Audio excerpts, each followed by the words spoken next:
आज हमने टॉपिक लिया है space missions. Class 10 physics science Maharashtra board का ये टॉपिक है।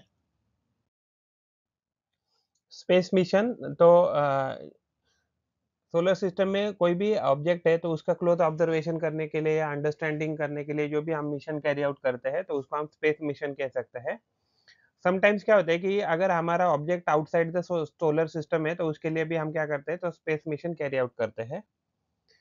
जब हम आर्टिफिशियल सैटेलाइट ऑर्बिट में रखते हैं यानी कि अराउंड अर्थ के ऑर्बिट में रखते हैं तो बहुत सारे रिसर्च पर्पस के लिए या यूजफुल एप्लीकेशन के लिए तो ये भी जो भी काम है तो ये स्पेस मिशन में इंक्लूड हो जाता है। तो यूरी गैगरिन जो थे he is the first person कि जो स्पेस में गए थे and he went to space in 12 April 1961।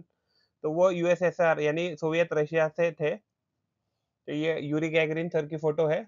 उसके बाद है सेकंड जो फर्स्ट पर्सन जो जिन्होंने मून पे कदम रखा था तो उनका नाम था Neil Armstrong. He is from USA and उन्होंने वो गए थे मून पे इन 1969। तो ये नील आर्मस्ट्रांग सर है उनका ये फोटो है।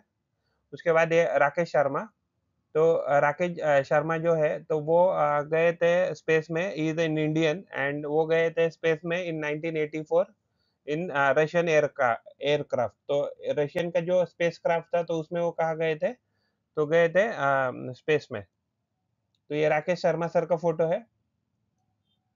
कल्पना चावला एंड सुनीता विलियम्स ये एक्चुअली इंडियन ओरिजिन की है बट बहुत सारे जो मिशन कैरी आउट किए हैं नासा ने यानी अमेरिका ने तो यूएसए कह सकते हैं तो उसमें वो बहुत सारे मिशन में they have taken part. NASA क्या है तो national aeronautics and space administration की एक ऑर्गेनाइजेशन है यूएसए की यूनाइटेड स्टेट ऑफ अमेरिका की। तो स्पेस मिशन की हमें जरूरत की है और उसका इम्पोर्टेंस क्या है।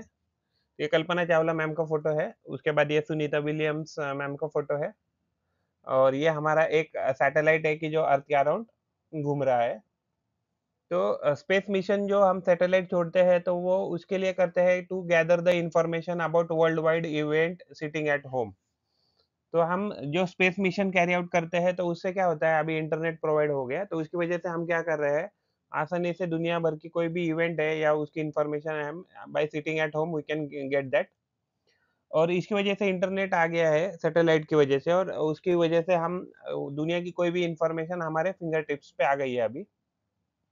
अगर मान लीजिए जो भी नेचुरल कैलेमिटीज़ है, तो उसके बारे में हमें एडवांस में हमें अलर्ट मिलता है एंड उसके बारे में हम प्रॉपर प्रिकॉशन ले सकते हैं। तो जिसकी वजह से जो भी लॉसेस है in terms of man and material तो उसको हम बहुत आसानी से कम कर सकते हैं। अगर मान लीजिए कोई वॉर सिचुएशन तो वॉर सिचुएशन में भी जो भी एक्शन है एनिमी की या कोई भी एरियल सर्वेलेंस करना है एनिमी के बारे में या उनके मूवमेंट के बारे में that that can be easily done with the help of satellite. तो बहुत जगह पे हमें फॉसिल फ्यूल का अगर रिजर्व ढूंढना है या मिनरल ढूंढना है अर्थ के अंदर तो वो भी हम आसानी से ढूंढ सकते हैं with the help of satellite. Today क्या है कि स्पेस टेक्नोलॉजी क्या है इम्पोर्टेंट हो गई है यानी कि हम उसको अवॉइड नहीं कर सकते यानी कि आज की दुनिया में आज की डेट में अगर दुनिया में किसी के पास अगर स्पेस टेक्नोलॉजी में वो उनके पास मास्टर्स नहीं है तो वो दूसरे कंट्री में सुपीरियरिटी जो कहते हैं तो उसको खुद को बेहतर साबित नहीं कर सकते हैं। ये सुनीता विलियम्स मैम की फोटो है। ये कल्पना चावला मैम की फोटो है। तो आर्टिफिशियल सैटेलाइट क्या है तो एक कौन सा भी एस्ट्रोनॉमिकल ऑब्जेक्ट जो अर्थ या किसी भी अदर प्लैनेट के अराउंड घूम रहा है तो इसको हम नेचुरल सैटेलाइट कहते हैं। तो मून जो है वो नेचुरल सैटेलाइट है अर्थ का and it is the only natural satellite of the earth यानी अर्थ के पास सिर्फ एक ही नेचुरल सैटेलाइट है। सोलर सिस्टम में कुछ प्लैनेट ऐसे भी है जिनके पास मोर देन वन क्या है नेचुरल सैटेलाइट है। आर्टिफिशियल सैटेलाइट ऐसे सैटेलाइट है जो मैन-मेड है और जो अर्थ के अराउंड रिवॉल्व करते हैं या अदरवाइज़ किसी दूसरे प्लैनेट के अराउंड क्या करते हैं, एक फिक्स ऑर्बिट में रिवॉल्व करते हैं। तो स्पुतनिक ये फर्स्ट आर्टिफिशियल सैटेलाइट था जिसको बनाया गया था सोवियत यूनियन यानी रशिया कह सकते हैं और इसको स्पेस में भेजा गया था इन 1957। अगर आज की बात करें तो मोर देन 1000 सैटेलाइट क्या कर रहे हैं, अर्थ को ऑर्बिट कर रहे हैं। तो सैटेलाइट जो होते हैं वो सोलर एनर्जी पे काम करते हैं, जिसमें वोल्टिक सेल लगे रहते हैं, फोटोवोल्टिक पैनल लगे रहते हैं उसके विंग्स को, जिसकी वजह से वो एनर्जी अपनी डिराइव करते हैं। तो उसमें बहुत सारे इंस्ट्रूमेंट भी सैटेलाइट में अटैच होते हैं टू गेट द सिग्नल और to transmit the signal either from the earth और टू द अर्थ। इनसेट क्या है? इनसेट है इंडियन नेशनल सैटेलाइट, उसके बाद जीसैट है geosynchronous satellite, IRNSS Indian regional navigation satellite system कह सकते हैं, आईआरएस है Indian remote sensing satellite, GSLV है geosynchronous satellite launch vehicle, उसके बाद है PSLV polar satellite launch vehicle. तो यहाँ बहुत सारे सैटेलाइट है और सैटेलाइट के बारे में हमें इन्फॉर्मेशन याद रखना है। जैसे वेदर सैटेलाइट है, ये वेदर के बारे में स्टडी करता है और प्रेडिक्ट करता है। तो उसके लिए हम सैटेलाइट यूज़ करते हैं इनसैट एंड जीसैट, और उसको लॉन्च करने के लिए हम जीएसएलवी यानी कि जियो सिंक्रोनस लॉन्चिंग व्हीकल का इस्तेमाल करते हैं। कम्युनिकेशन सैटेलाइट जो है, तो इसमें हम क्या करते हैं, कम्युनिकेशन एस्टेब्लिश कर सकते हैं। जैसे फॉर एग्ज़ाम्पल रेडियो कम्युनिकेशन कह सकते हैं। तो उसके लिए भी हम इनसेट और जीसैट का इस्तेमाल करते हैं, और लॉन्चिंग व्हीकल हमारा जीएसएलवी होता है। ब्रॉडकास्ट जो सैटेलाइट है, जो टेलीकास्टिंग ऑफ टेलीविज़न हो या कोई लाइव प्रोग्राम है, तो उसके लिए हम ब्रॉडकास्ट सैटेलाइट का इस्तेमाल करते हैं।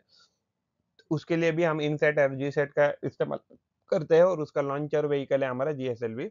अगर हम नेविगेशनल सैटेलाइट की बात करें, तो जहाँ भी हमें नेविगेशन करना है, फिक्स द लोकेशन यानी कि किसी भी पर्टिकुलर लोकेशन को अगर हमको फिक्स करना है अर्थ के ऊपर, तो उसके लिए हम नेविगेशन सैटेलाइट का इस्तेमाल करते हैं। उसके लिए हम यूज़ करते हैं आईआरएनएसएस, और लॉन्चर हम पीएसएलवी यूज़ करते हैं। तो मिलिट्री के लिए भी बहुत सारे सैटेलाइट्स हैं, लेकिन उसकी इन्फॉर्मेशन हमें यहाँ नहीं दी गई है। तो मिलिट्री सैटेलाइट क्या करते हैं, collect information for security aspect, तो सिक्योरिटी के रिलेटेड जो भी इन्फॉर्मेशन है उसका कलेक्ट करने का काम मिलिट्री सैटेलाइट करते हैं। उसके बाद है मिलिट्री अर्थ ऑब्जर्वेशन सैटेलाइट। इसमें क्या होता है कि study of forest, desert, ocean, polar ice on the earth surface, exploration and management of natural resources, observation and guidance in case of natural calamities like flood and earthquake. यानी कि बहुत बहुत ऐसी चीजें हैं कि जिसके लिए हम क्या करते हैं, मिलिट्री अर्थ ऑब्जर्वेशन सैटेलाइट का इस्तेमाल करते हैं फॉर द कॉमन पर्पस और सेफ्टी एंड सिक्योरिटी। उसके लिए हम सैटेलाइट करते हैं यूज आईआरएस, और लॉन्चर हम यूज करते हैं पीएसएलवी यानी कि पोलर सैटेलाइट लॉन्च व्हीकल।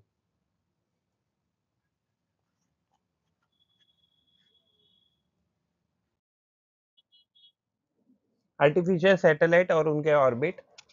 तो आर्टिफिशियल जो सैटेलाइट है, यहाँ मान लीजिए अर्थ है, तो अर्थ अर्थ के सरफेस है यानी कि अर्थ के कोर से मान लीजिए जो डिस्टेंस है, इसको रेडियस ऑफ अर्थ करते हैं, और यहाँ अर्थ के कोर से यहाँ तक जो भी डिस्टेंस है, तो इसको हम टोटल आर, स्मॉल आर कह सकते हैं। अगर हम अर्थ के सरफेस से अगर मान लीजिए सैटेलाइट का डिस्टेंस गिने, तो इसको हम स्मॉल एस से डिनोट करेंगे। तो फंक्शन जो है सैटेलाइट का, वो डिसाइड होगा कि एग्जैक्टली उसका फंक्शन क्या है, तो वो उसको कितने हाइट पे रखा है अर्थ सरफेस से, उसके ऊपर डिसाइड होगा कि उसका पर्पस क्या है। तो अगर डिफरेंट फंक्शन के जो सैटेलाइट होते हैं, उनका हाइट जो होता है अर्थ सरफेस से वो डिफरेंट होता है। अगर हम ऑर्बिट की अगर बात करें, तो ऑर्बिट जो होता है सैटेलाइट का, वो सर्कुलर भी हो सकता है या एलिप्टिकल, वो डिपेंड कि उसका क्या पर्पज है और उसको क्या एंगल पे रखा है, विथ रेफरेंस टू इक्वेटर या विथ रेफरेंस टू पोल कह सकते हैं। जो सैटेलाइट जो होते हैं, तो सैटेलाइट ऑर्बिट में हम भेजते हैं with the help of launcher. जो critical velocity of the satellite होता है, वो मास ऑफ द सैटेलाइट पे डिपेंड नहीं करता है, यानी कि आप छोटा सैटेलाइट भेजिए या बड़ा सैटेलाइट भेजिए, क्रिटिकल वेलोसिटी ऑलमोस्ट सेम ही रहेगा सबके लिए। तो अगर हम सैटेलाइट की अगर हाइट अगर गिने फ्रॉम द अर्थ सरफेस, तो वो क्या होगा, जैसे जैसे अगर हम ये जो डिस्टेंस है between the earth surface and ये सैटेलाइट का डिस्टेंस, अगर ये डिस्टेंस अगर यहाँ से यहाँ तक अगर ज़्यादा हो रहा है, तो हमारा क्या हो जाएगा, क्रिटिकल वेलोसिटी कम हो जाएगा। जो जो क्रिटिकल वेलोसिटी, उसका फ़ॉर्मूला है square root of GM divided by R plus H, जहाँ वीसी क्या है, क्रिटिकल वेलोसिटी ऑफ सैटेलाइट है, जी ग्रेविटेशनल कांस्टेंट है जिसकी वैल्यू है 6.67 इंटू 10⁻11 न्यूटन मीटर पर केजी स्क्वायर। एम क्या है, तो मास ऑफ अर्थ है 6.7 इंटू 10⁻24 केजी है, रेडियस ऑफ द अर्थ है 6.4 इंटू 10⁴ मीटर, यानी 6400 किलोमीटर कह सकते हैं। और एच क्या है, स्मॉल, तो हाइट ऑफ द सैटेलाइट है अबव द अर्थ सरफेस। तो जो भी हमें हाइट गिननी है, कहाँ से गिननी है, तो अर्थ सरफेस से गिननी है। आर प्लस एच क्या है, तो radius of N orbit of a satellite. तो रेडियस कहाँ से पकड़ना है, हमारा जो कोर है ये, तो जो भी ये रेडियस रहेगा ऑर्बिट का, तो यहाँ से ये डिस्टेंस यहाँ तक, यानी कि यहाँ से इस यहाँ सेंटर से यहाँ तक क्या हो जाएगा, तो ये मेजर किया जाएगा। तो artificial satellite high earth orbit, तो ऐसे सारे ऑर्बिट हाइट की जो अर्थ सरफेस से मोर देन 35,780 किलोमीटर है, यानी कि लगभग 36,000 किलोमीटर कह सकते हैं हम। तो ये हाई अर्थ ऑर्बिट जो सैटेलाइट है उसका एक फोटो है। तो ऐसे सारे सैटेलाइट जो अर्थ सरफेस से मिनिमम कितने हैं, 35,000 से 35,780 किलोमीटर से ऊपर है, तो उनको हम हाई अर्थ ऑर्बिट सैटेलाइट कहेंगे। तो ये जो सैटेलाइट होते हैं वो 24 आवर्स लेते हैं टू कंप्लीट वन रेवोल्यूशन। अगर हमने इनका जो ऑर्बिट है, अगर वो पैरेलल टू इक्वेटर रखा, तो इसकी वजह से क्या हो जाएगा, तो ये हमें स्टेशनरी दिखाई पड़ता है, ऐसा लगता है कि वो मूव नहीं कर रहे हैं, क्योंकि उनका उनका एक्चुअली रेवोल्यूशन का टाइम एंड अर्थ का रोटेशन टाइम कितना है, 24 आवर्स है। तो इसकी वजह से हमें लगता है कि वो सैटेलाइट जो है वो स्टेशनरी ही है। तो ये जो सैटेलाइट होते हैं जिनका टाइम पीरियड लगभग 24 आवर्स होता है, उनको जियो सिंक्रोनस सैटेलाइट ऐसे कहा जाता है। तो जियो सिंक्रोनस सैटेलाइट जो होते हैं, तो उनका मेजरली काम होता है to observe specific portion on the earth. तो जियो सिंक्रोनस जो सैटेलाइट होते हैं उनका इस्तेमाल हम यूज़ करते हैं मेटेरोलॉजी के लिए, मेटेरोलॉजी में, यानी कि जो भी हमें क्लाइमेट रिलेटेड अगर कुछ प्रेडिक्शन करना है या स्टडी करना है, या अदरवाइज़ कोई कैरी आउट करना है हमें सिग्नल को फॉर टेलीफ़ोन, टेलीविज़न या रेडियो को, तो इसको हम करते हैं with the help of high earth orbit के सैटेलाइट द्वारा। Artificial satellite medium earth orbit, तो ऐसे सारे ऑर्बिट या ऐसे सारे सैटेलाइट जो ऑर्बिट में घूम रहे हैं इन बिटवीन 2000 किलोमीटर से लेके 35,780 किलोमीटर, तो इन सारे सैटेलाइट को या उनके उस ऑर्बिट में जो भी सैटेलाइट घूम रहे हैं, इनको हम क्या कहेंगे, आर्टिफिशियल सैटेलाइट कहेंगे। ये फोटो है आर्टिफिशियल सैटेलाइट का। तो जो ये जो सैटेलाइट होते हैं, तो इनका हाइट लगभग जो ऑर्बिट रहता है उसका height from the earth surface होता है 2000 किलोमीटर से लेके 35,780 किलोमीटर कहेंगे। तो ये सारे जो ऑर्बिट है in between 2000 kilometre to 36,000 kilometre रफली, तो ये इनको हम मीडियम अर्थ ऑर्बिट ऐसे कहते हैं। अगर मान लीजिए इनका ऑर्बिट क्या कर रहा है, एलिप्टिकल पाथ ले रहा है एंड वो कवर कर रहा है मान लीजिए पोलर रीजन को, तो इनको पोलर ऑर्बिट कहा जाएगा। पोलर ऑर्बिट के जो भी सैटेलाइट होते हैं, वो जनरली उनको पोलर रीजन की स्टडी के लिए इस्तेमाल किए जाते हैं। ये जो सैटेलाइट होते हैं पोलर रीजन के, या मान लीजिए मीडियम अर्थ और ऑर्बिट के, तो इनका 1 रिवॉल्यूशन का टाइम होता है लगभग 2 आवर्स टू 24 आवर्स। तो जीपीएस जिसे हम मान लीजिए गूगल मैप वगैरह खोलते हैं, तो जो जीपीएस के जो ग्लोबल पोजिशनिंग सैटेलाइट जो होते हैं, तो वो हाइट पे रखे जाते हैं from earth surface around 20,000 to 20,000 kilometre. उसके बाद ये लो अर्थ ऑर्बिट के ये फ़ोटो है। तो लो अर्थ ऑर्बिट ऐसा ऑर्बिट है कि जो जिसका height from earth surface 180 kilometre से 2000 किलोमीटर तक है। तो इनको ही हम क्या कहते हैं, लो अर्थ ऑर्बिट ऐसे कहते हैं। तो ये जो सैटेलाइट होते हैं वो इसका इस्तेमाल किया जाता है साइंटिफिक एक्सपेरिमेंट के लिए एंड एटमॉस्फेरिक स्टडीज़ के लिए। तो ये जो सैटेलाइट होते हैं इनका रिवोल्यूशन पीरियड होता है या टाइम होता है लगभग 90 मिनट।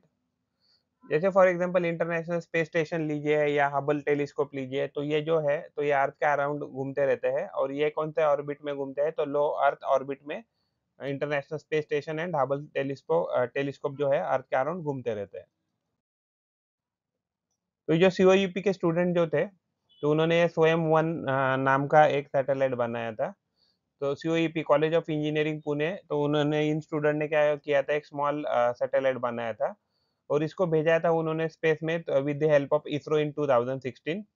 तो ये जो सैटेलाइट है इसका नाम है सोयम, और इसका वजन लगभग 1 केजी था, और इसको हाइट पे रखा था from earth surface around 515 kilometre. तो जो मेन ऑब्जेक्टिव होता है सैटेलाइट का, मीन्स ये उन्होंने जो बनाया था, तो उसके लिए उसका मेन ऑब्जेक्टिव था two point messaging services using a special method. तो उन्होंने एक स्पेशल मेथड का इस्तेमाल किया था और उसमें जो भी मैसेज देना है तो मैसेज देने का काम ये सैटेलाइट ने किया था और अभी भी वो घूम रहा है अराउंड द अर्थ। अगर हम सैटेलाइट लॉन्च व्हीकल की बात करें तो ये क्या है, तो ये हीट शील्ड है, ये फ्रंट यहाँ से अगर स्टार्ट करते हैं तो यहाँ फर्स्ट स्टेज है, यहाँ मान लीजिए ये सेकंड स्टेज है और यहाँ थर्ड स्टेज है। तो अलग-अलग स्टेजेस इसलिए दिए हैं कि जैसे-जैसे यहाँ का फ्यूल खत्म हो जाएगा, तो ये क्या हो जाएगा, डिटैच हो जाएगा फ्रॉम द मेन बॉडी। तो पीएसएलवी यानी कि पोलर सैटेलाइट लॉन्च व्हीकल कह सकते हैं, यानी कि पोलर जो सैटेलाइट है उसको लॉन्च करने के लिए इसका इस्तेमाल किया जाता है। तो ये अमेरिकन स्पेस शटल का फोटो है, तो ये अमेरिका का सैटेलाइट लॉन्चिंग व्हीकल कह सकते हैं।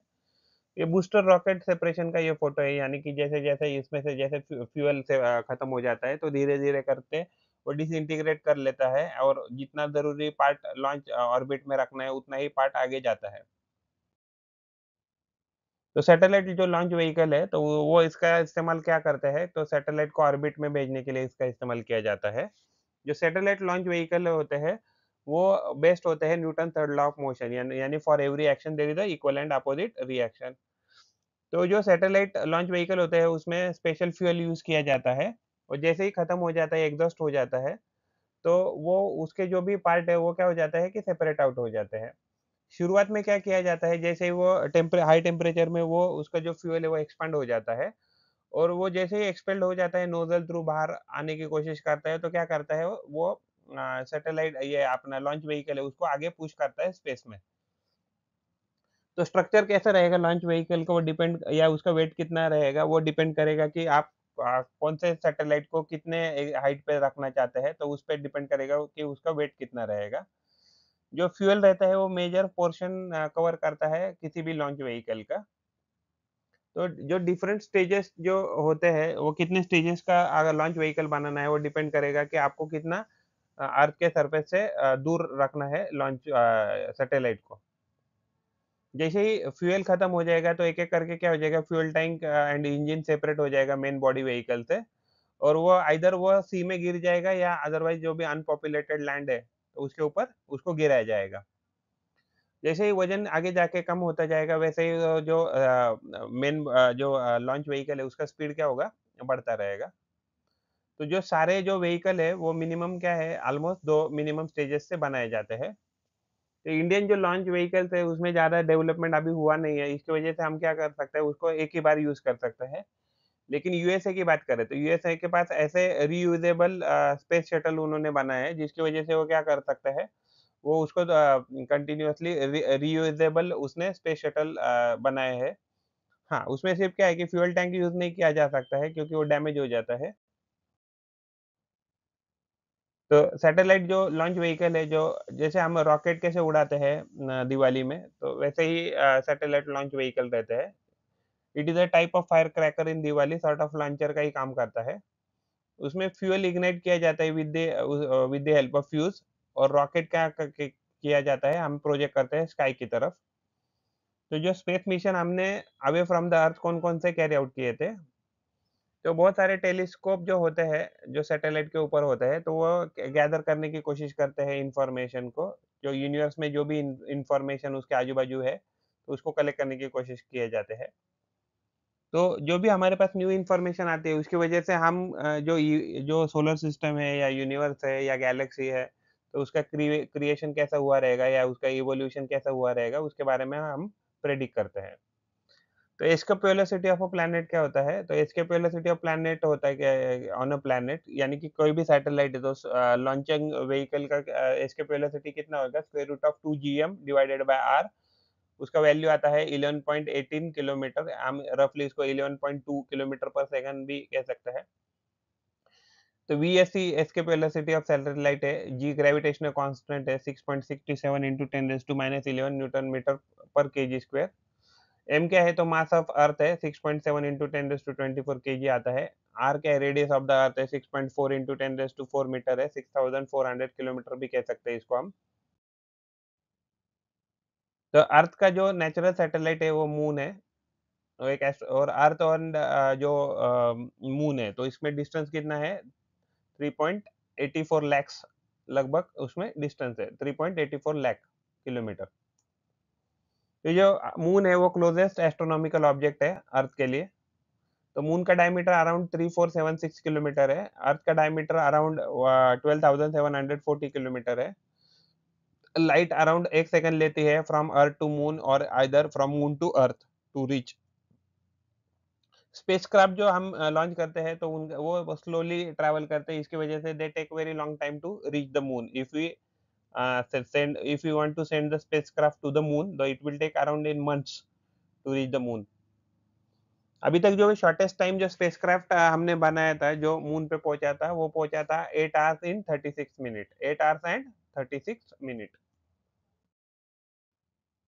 तो बहुत सारे मून मिशन भी हमने कैरी आउट किए थे। तो ये मून मिशन है। तो इस पे अमेरिका ने सबसे पहले उसके ऊपर एग्जैक्टली सरफेस को टच किया था। उसके बाद ये मून मिशन है, तो मून मिशन का सैटेलाइट है जो ऑब्जर्वेशन कर रहा है मून का। तो बहुत सारे कंट्रीज ने मून मिशन कैरी आउट किए, जैसे यूएसए, सोवियत यूनियन, हम रशिया कह सकते हैं, यूरोपियन कंट्रीज है, चाइना है, जापान है, इंडिया है। तो these are the countries who undertook moon missions. तो सबसे पहले जो मून मिशन लॉन्च किया था for the moon, that was Luna. And वो किसने किया था लॉन्च? तो सोवियत यूनियन एंड रशिया ने किया था इन 1959 में। तो सबसे पहले जो मून मिशन है, तो उन्होंने एनालाइज किया gravity, density, radiation of the moon. अभी तक जो भी लेटेस्ट जो भी last four as per the syllabus जो भी मून मिशन है, तो उसके जो भी स्पेसक्राफ्ट है, तो वो क्या किया है, उन्होंने लैंड किया है मून पे। और वहां से उन्होंने बहुत सारे सैंपल ऑफ स्टोन, डस्ट, उसका कलेक्शन किया है फॉर द स्टडी पर्पस, और उसको अर्थ पे लाया था। तो जुलाई 1969 में यूएसए में नील आर्मस्ट्रांग जो है, he is the first human to step on the moon. ISRO जो है, तो उन्होंने भी 2008 में सक्सेसफुली चंद्रयान को ऑर्बिट ऑफ मून में रखा था। और इंडिया ये फर्स्ट कंट्री है जिसने ढूंढा था कि मून के सरफेस पे पानी है। तो India is the first country to discover this. तो ये मार्स मिशन है, ये भी मार्स मिशन है। तो अगर अदर देन मून जो है, तो जो क्लोजेस्ट एस्ट्रोनॉमिकल बॉडी है, जो अर्थ के एकदम क्लोजेस्ट है, तो वो मार्स है। तो अभी तक जो भी मोर देन हाफ हाफ जो मार्स मिशन है वो अनसक्सेसफुल हो गए हैं। लेकिन इसरो ने जो भी पहला ही जो अटेम्प्ट था, तो पहले अटेम्प्ट में मंगलयान जो है, तो मंगलयान जो भी है लॉन्च व्हीकल, तो वहां से जो भी हमने जो सैटेलाइट छोड़ा था, वो विथ मिनिमम एक्सपेंसेस हमने क्या किया था, तो उसको मार्स के ऑर्बिट में छोड़ा था इन सितंबर 14 में। और हमने वो ये लॉन्च किया था मिशन इन नवंबर 13 में। तो इससे हमने बहुत सारी इंफॉर्मेशन, जो भी अभी तक जो भी मार्स के मिशन हो गए, इसमें बहुत सारी इंफॉर्मेशन हमने कलेक्ट की है about the surface of the Mars and atmosphere around the Mars. Mission to other planet, अभी तो हमने किसकी बात की? हमने बात की मून की, मार्स की। तो other than moon and Mars, we have conducted the world has conducted so many missions for different planet and different object in the solar system. तो बहुत सारे जो भी मिशन थे, तो उन्होंने क्या किया, तो जो भी प्लैनेट है या कोई भी एस्ट्रोनॉमिकल बॉडी है, तो उसके अराउंड उन्होंने क्या किया है, तो ऑर्बिट किया है, या अदरवाइज जस्ट पास किया है और ऑब्जर्व किया है। एंड किसी मिशन में उन्होंने ट्राई भी किया है उसके ऊपर लैंड करने के लिए। तो स्पेसक्राफ्ट जो है, तो स्पेसक्राफ्ट बहुत सारे मिशन किए हैं to study the asteroid and comet also. तो वहां से हमने बहुत सारी डस्ट एंड स्टोन कलेक्ट किए हैं of asteroid to study about the solar system. तो ये सारे मिशन हमें मदद करते हैं in clarifying in our doubt, clarifying our concept कि जो सोलर सिस्टम है, तो उसका ओरिजिन कैसे हुआ रहेगा, उसका इवोल्यूशन कैसे हुआ रहेगा। तो एस्ट्रॉइड का ये फोटो है। तो एस्ट्रॉइड बेल्ट कहाँ रहती है, तो मार्स एंड जुपिटर के बीच में ये होती है। ये कॉमेट का फोटो है। तो राकेश शर्मा, तो he is mister Rakesh Sharma, he is the first Indian to travel in space. तो ये गए थे स्पेस में इन 1984 में। तो ये गए थे विथ रशियन एस्ट्रोनॉट, जहां हमने joint Indo USSR space programme जो है, तो इसमें राकेश शर्मा जी गए थे स्पेस में। और वो स्पेस में रहे थे 8 डेज। उसके बाद ये कल्पना चावला, तो ये कल्पना चावला मैम का फोटो है। तो इन्होंने डिग्री किया है एरोनॉटिकल इंजीनियरिंग में फ्रॉम पंजाब से इन 19 एंड उन्होंने 1988 में डॉक्टरेट डिग्री अचीव की थी फ्रॉम यूनिवर्सिटी ऑफ कोलोराडो से। फिर बाद में उन्होंने फिर नासा जॉइन किया और नासा से तो वो बहुत स्पेस मिशन में उन्होंने पार्टिसिपेट किया। अभी तक she was there in 336 hours in during her research mission and she stayed in space for around 336 hours. लेकिन क्या हुआ जब वो इस पे आ रहे थे अर्थ पे वापस री एंट्री कर रहे थे तब उनका जो भी स्पेसक्राफ्ट था कोलंबिया तो वो एक्सप्लोड हो गया और इसमें क्या हो गया उनकी डेथ हो गई। उसके बाद है सुनीता विलियम्स मैम के बारे में, तो ये सुनीता विलियम्स मैम का फोटो है। She is also of Indian origin. तो इन्होंने इंटरनेशनल स्पेस स्टेशन में ट्रैवल किया है और उनका शटल का नाम था डिस्कवरी। ये ट्रैवल उन्होंने 2006 में किया था। वहाँ उन्होंने 29 hours outside the space station में काम किया and she created a record by staying 192 days in space. तो जो भी लॉन्गेस्ट स्पेस में रहने का जो भी रिकॉर्ड है तो उनके नाम पे ही अभी तक। तो इंडिया क्या है, तो इंडिया ने बहुत सारी रिमार्केबल प्रोग्रेस किया है science and technology of launch vehicle and satellite so far. जैसे for example PSLV polar satellite launch vehicle and geosynchronous satellite launch vehicle, ये क्या है हमारे दो मेजर लॉन्च व्हीकल्स है।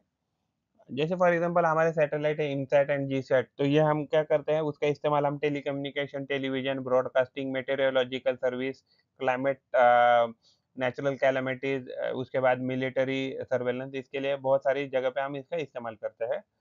तो जो भी हमारे जो टेलीविजन है, टेलीफोन है, इंटरनेट सर्विसेज है, ये सारा पॉसिबल हो गया है because of the satellite service and satellite facility only.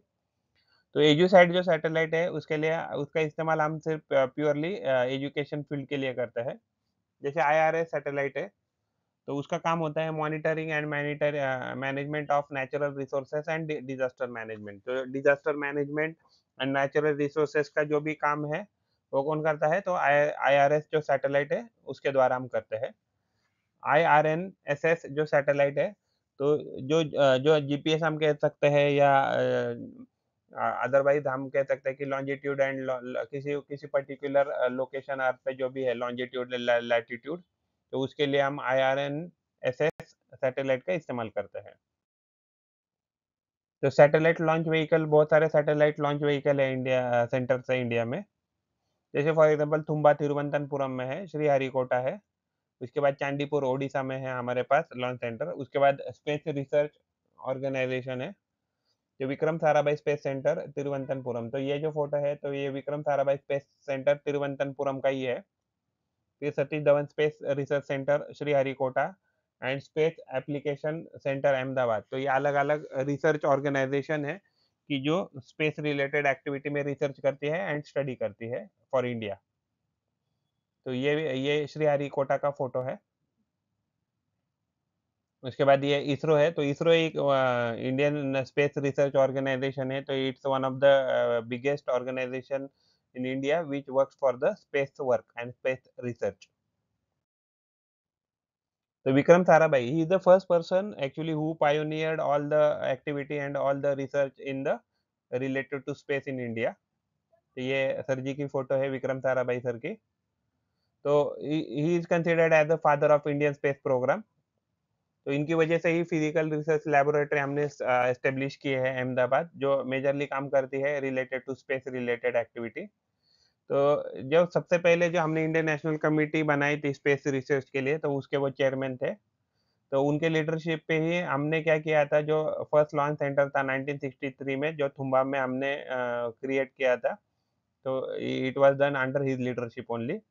तो इंडिया का जो फर्स्ट सैटेलाइट था आर्यभट्टा, तो वो भी हमने इनके लीडरशिप में ही स्पेस में छोड़ा है। तो जो विक्रम साराभाई जो है तो उन्होंने बहुत इम्पोर्टेंट रोल अदा किया है अभी तक for the establishment of Indian space research organisation, जिसको आज हम इसरो के नाम से जानते हैं। तो ये एक्चुअली उनका ही एफर्ट है कि जिसकी वजह से हम स्पेस में बहुत अच्छा परफॉर्म कर पाए अभी तक। तो स्पेस डेब्रिस क्या होता है एंड उसकी मैनेजमेंट। तो स्पेस डेब्रिस ये जो जो भी छोटे-मोटे पुर्जे अर्थ के अराउंड या किसी भी प्लैनेट के अराउंड घूम रहे हैं, तो इसको ही हम क्या कहते हैं, तो इसको हम डेब्रिस ऐसे कहते हैं। तो ये एग्ज़ैक्टली फ़ोटो है, इतने छोटे-मोटे पीसेस है जो अर्थ के अराउंड रिवॉल्व कर रहे हैं। तो आर्टिफ़िशियल सैटेलाइट के अलावा जो भी ऑब्जेक्ट अर्थ के अराउंड घूम रहे हैं, तो इसको हम क्या कहेंगे? तो इसको हम स्पेस डेब्रिस कहेंगे। तो इसमें नॉन फंक्शनल सैटेलाइट भी है, कुछ लॉन्चर्स के जो डिटैच पार्ट है, जो लॉन्चिंग में डिटैच हो गए लॉन्च व्हीकल से, तो वो भी कुछ पार्ट घूम रहे हैं अर्थ के अराउंड। तो बहुत सारे पार्ट ऐसे भी है कि जो किसी सैटेलाइट के द्वारा हिट करने से या उन कोलिजन होने से भी एग्ज़ैक्टली टूट गए और वो स्पेस में घूम रहे हैं। अगर हम 2016 की बात करें तो as per that estimate more than 2 around 2 more than 200 2 crore pieces जो जिसकी लेंथ मिनिमम 1 सेंटीमीटर है, तो वो अर्थ के अराउंड रिवॉल्व कर रहे हैं। तो ये जो डेब्रिस है ये आर्टिफिशियल सैटेलाइट के लिए बहुत डेंजरस है या हार्मफुल है क्योंकि किसी दिन उनका कोलिजन सैटेलाइट के साथ हो जाएगा या स्पेसक्राफ्ट के साथ हो जाएगा और इसकी वजह से क्या हो जाएगा कि बहुत बड़ा डैमेज हो सकता है हमारे मिशन को। तो ये जो भी डेब्रिस है, तो उसकी वजह से अगर ये बढ़ते रहा तो क्या हो जाएगा आने वाले दिनों में जो भी नया स्पेसक्राफ्ट अगर हमें लॉन्च करना है तो ये बहुत डिफ़िकल्ट हो जाएगा। तो बहुत सारी स्टडीज़ एंड रिसर्च के लिए भी हम क्या करते हैं, तो हमें ये जो डेब्रिस है स्पेस डेब्रिस तो उसको हमें कम करना पड़ेगा, अदरवाइज़ क्या हो जाएगा, हम हमारा नया स्पेसक्राफ्ट भेज ही नहीं सकते हैं स्पेस में। तो इसके ऊपर बहुत सारा रिसर्च और स्टडी चल रहा है। अगर hope very soon we will resolve this problem and हमारा स्पेस जो मिशन है, वो हम बेहतर तरीके से और परफ़ॉर्म कर पाएँ।